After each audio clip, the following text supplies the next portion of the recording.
নমস্কার। সুপ্রিম কোর্টের নির্দেশ অনুযায়ী 31শে মে 2025 এই নির্দিষ্ট তারিখের মধ্যে এসএলএসটির বিজ্ঞপ্তি প্রকাশিত হওয়ার কথা ছিল। ঠিক আছে, তোমরা প্রত্যেকেই জানো 27শে মে 2025 বিকেল 5টায় আমাদের রাজ্যের মাননীয় মুখ্যমন্ত্রী মমতা বন্দ্যোপাধ্যায় নবান্নে একটি সাংবাদিক সম্মেলন করেন এবং সেই সম্মেলনে 23 মিনিটের মতো সম্মেলনটি হয়েছিল, 23 মিনিট প্লাস। এবং সেই সম্মেলনে তিনি স্পষ্টত একটা বিষয় জানিয়ে দেন। কি জানিয়ে দেন? যে অ্যাসিস্ট্যান্ট টিচার ফর ক্লাস 9, 10 এবং 11, 12-এর যে নোটিফিকেশন, সেটা কিন্তু কবে আসতে চলেছে? সেটা আসতে চলেছে হচ্ছে 30শে মে। তো সেই নির্দেশ মতো বা উনার কথা মতো 30শে মে তোমরা প্রত্যেকে জানো একদম রাত্রেবেলা মোটামুটি 1টা থেকে 2টার মধ্যেখানের মধ্যে সময় হবে, নোটিফিকেশন কিন্তু প্রকাশিত হয়েছে। ঠিক আছে, সমস্ত কিছু ঠিক আছে। তারপরে প্রার্থীদের প্রশ্ন হচ্ছে, তাহলে group C, west Bengal school service commission clerkship মানে গ্রুপ সি এবং গ্রুপ ডি এর নিয়োগ বিজ্ঞপ্তি কবে প্রকাশিত হবে? এখনো তো প্রকাশিত হলো না। আমি তোমাদের সবকিছু এই ভিডিওতে সবকিছু বলবো, তো তোমাদের বলবো ভিডিওটি শেষ পর্যন্ত দেখার চেষ্টা করবে। টেলিগ্রাম চ্যানেলে, আমার যে টেলিগ্রাম চ্যানেল রয়েছে, সেখানে অনেকেই কিন্তু এই প্রশ্নটা করছে, আদৌ কি গ্রুপ সি গ্রুপ ডি এর শূন্যপদ আসতে চলেছে নাকি গ্রুপ সি গ্রুপ ডি এর শূন্যপদ আসবে না? এটা নিয়ে অনেকেই প্রশ্ন করেছে। তো তার জন্যই কিন্তু শুধুমাত্র এই ভিডিওটি তৈরি করছি, খুব লং করব না। তো সেই যে মাননীয় মুখ্যমন্ত্রী মমতা বন্দ্যোপাধ্যায়ের যে 23 মিনিটের ভিডিওটা ছিল, ঠিক আছে, সেখান থেকে কিছু পার্ট আমি এখানে তোমাদের সাথে শেয়ার করছি। আশা করছি অতটুকু দেখলে তোমরা বুঝতে পারবে যে তোমাদের group C group D notification ঠিক কবে বা কত তারিখে প্রকাশিত হতে পারে। ঠিক আছে, চলো দেখি নেই আমরা। আগে টিচারদের নোটিফিকেশনটা হবে 30শে মে, যেহেতু 31শে মে লাস্ট ডেট।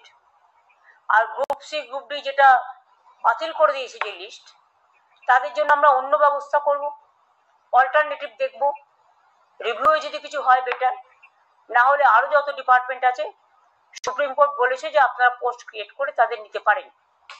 সুতরাং আমরা 3-4টে ডিপার্টমেন্টকে বেছে নেব, সেটা কথাবার্তা চলছে, আইনজীবীদের পরামর্শ নেওয়া হচ্ছে এবং সেটা আমরা 31শে মে টিচারদেরটা করার পরে অ্যাফিডেভিট আমরা 3-4 দিন পরে গ্রুপ সি ডিটা আলাদা করে করব। Age relaxation will be given to the candidates in terms of the order of the Honorable Supreme Court. The new recruitment rules is ready, both for teaching and non-teaching post. An advertisement have been drafted and have been examined by the law department and legal team. তো আশা করছি সম্পূর্ণ video দুটি part আমি তোমাদের দেখালাম, যে 3-4 দিন, ঠিক আছে, 3-4 দিনের মধ্যে তোমরা জানো যে গ্রুপ সি গ্রুপ ডি সম্পর্কিত একটা আপডেট আমরা পেতে চলেছি। প্রথম 30শে মে এসএলএসটি নোটিফিকেশন প্রকাশিত হয়েছে। 31শে মে সুপ্রিম কোর্টের নির্দেশ অনুযায়ী 31শে মে এর মধ্যে প্রকাশিত হওয়ার কথা ছিল এবং সেটা 30শে মে প্রকাশিত হয়েছে। এবং 3-4 দিন পর আমরা গ্রুপ সি গ্রুপ ডি সম্পর্কিত আপডেট পেতে চলেছি।